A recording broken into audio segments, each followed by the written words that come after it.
Hello guys, so I know how a lot of you have been using Elaine recently and I was asked to do a build on her. So personally, I'm not interested in using her and I don't plan to do it. But I know a lot of people are going to copy the meta like sheep, so I'm going to be doing this review. Now again, there's a bunch of very easy counters to killing her, but that's for another time. So who is Elaine? Elaine is usually a center front and you're actually just going to stick her there. I have seen a few Andor teams in later leagues put her as a center mid because that insane reflex buff. So that actually seems to be a thing, and that can only work because a lot of people just work on reflex, they don't care about the other stats of their stones. Now on a skill level, her bread and bacon is of course going to be Agent of Silence, increase the inflicted damage by 30% and decrease the defense by 20% of an enemy within the position for 10 minutes. This will automatically be used on the goalkeeper, so I mean they could just put goalkeeper in the skill. Unless you're doing it manually, but I don't know why you wouldn't do it on the goalkeeper. Meaning you're going to be doing a lot more damage to the goalkeeper. Then you have this one who I find pretty cool. Increase attack power and critical rate by 25% of allies for 5 minutes with an action. So it's a nice critical rate buff, attack power a bit less, but it's pretty nice. The only thing is it's a 5 minute thing. So if they're fast or if you can't use it a lot, it does get a little bit frustrating.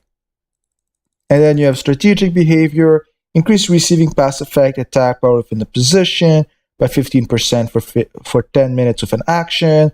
So again, a little bit more of a time constraint, but it does go nice to a little 45%. And when you do combine both of them, there's actually a nice attack power bonus. And then we have limited response, who's going to increase reflex by 100%, and increase incoming damage by 25% when being attacked. So right away, I'm going to tell you that if you're running her, if we just set a tank to face her, she's going to die, and if not, she will survive with 1 life point, and then the second player will kill her. That's exactly how I've dealt with them in the past, and knowing how people are going to be building her, that's going to keep happening. But for the sake of argument, the build is usually going to be 5, 5, and then depending on what you need, you're going to decide between those two skills. So I would usually say we go for a utility striker-ish thing. We go here, and when you're doing it for a one-hit KO striker, maybe this. I don't really care, I guess. And she's one of those players who 7-starring makes sense, because those are the skills you're going to be wanting to max out. Now on a stone level, there are multiple builds, and I know there are some that people are going to completely disagree with, but that's irrelevant. So the first thing is she has Dark, she has Thunder, she has Andor. So the Prime slot is actually not going to be an option. It's the easiest stone to set up in any build I have ever seen. You're just going to put an Andor Reflex stone and it's done. Whatever build you're running, that's the Prime slot. So that's actually extremely easy. Now for the other free stones, let's go look at what are our options. So on the Andor side of the Force, what is really cool is, especially if you're running something like a Shard and you just want to get this game over with fast, you can throw in an EB, Endless Burning Matter. Let's call it like that. It's going to decrease the critical weight within the position. I don't think that's an actual problem, but it's going to increase the damage that they receive by another 20%. So when you combine that with her active, with a striker using 2 Andor critical stones, it's just going to be insanely powerful. Now the disadvantage of this is that you're not actually buffing her, and this might be dangerous. So instead, what you could do is you could run Calm Icicle, who's going to increase the action speed, decrease the incoming damage when you're not holding the ball, and increase attack power with an attack. It's really the speed and incoming damage that are really cool with her. So I would say it is a decent viable thing because it's going to help her stack. Of course, if you're running something like a Milky Way, you don't actually need this stone, but it can be pretty cool. If not, you can also go towards light speed because you really want that reflex. Throwing 3 reflex stones is also a nice option. On top of it, recover spirit with a critical hit. There's a decent chance she's going to crit, knowing she increases crit by 50%. Players have around 30%, meaning 80% crit chance. Now you need to know that because of this, there's going to be a SOB, there's going to be a lot of critical resistance in backline, so that might not actually activate, irrelevant of this. Of course, if you're using her in midline, that's the best stone. And then we had on the Dark Stone level, the stone that's actually been ranked up as her #1 stone is Battalion, because there's a pretty decent chance someone's going to be using a curl or something against her, and she's going to get one hit KO'd. Now again, talking on a pure meta sheep level, I would say throw EMB or throw Calm Icicle. Now if you want to be original, you can actually go towards a Battalion who's actually going to be resistant and lightning speed, because again, if someone tries to attack her on the second hit since she's holding the ball, she's going to die. And that's how I've been taking her out every single day. Now I actually own her, doesn't mean I'm going to use her.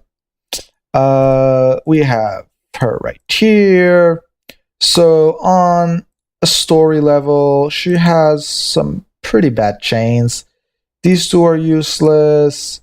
Rival with Blade, I'm sorry to say, but Blade's kind of dead in the Thunder Squad. I know there's a few user, and if you build her correctly, she can be good. I'm not saying the opposite, but she's really not the most popular striker out there. This has Neros. I don't know where you would see her in PvP. I know in PvE she's pretty common, but again, we're talking about PvP here. And Jean, again, no idea why you would be using that on the opponent team on top of it. So on that level, it's pretty bad. She did get a pretty cool special skin. So that actually just, if it was for points, I would actually have bought it. But since it's not, I won't be getting it because it's just a waste of dimension stones. Honestly, if stuff only costs crystals, I would buy it. But dimension stones mean legends, and I just don't throw legends out there. Now, her EE skin is the coolest skin. As I've said on many players before, this is one of those times where the difference between the skins just isn't really that big. I mean, look at this. Basically, hairpin color, her shirt, and a little thing around the ball. It's pretty bad, I gotta say. Like, they was pretty lazy. They're both pretty nice, but it just doesn't feel like they were working on it. Now, what team would you build her around? You're always going to want to build her with one of those strikers that has some damage increase. So that's going to be any Andor striker, because you can put 2 Andor critical damage stones. And then if you want to really go nuclear, this will require dimension stones to do it correctly. But you could actually go for Shanti because of her skill, the Surtling Winds, who's going to increase the damage that they receive by 20%. You can do it twice. And on top of it, if you can reroll any stone to put another Andor crit damage, then just that means an 80% from her. Throw an EMB on Elaine. Use that active too. That's another 50%. I mean, you'd be at 120% decreased damage. That's just insane. So I'm saying that's the best thing you could be running with her. But again, it's up to you. And depending on what you're running, you also got to remember that her skills don't stack for that long. So if you can throw any kind of a speed buff on the line, team speed buff, that would also be very well appreciated. I don't have her, so I can't actually do a video on her playing. Is there anyone using her? I'd be surprised if not, and I don't have any battle pass.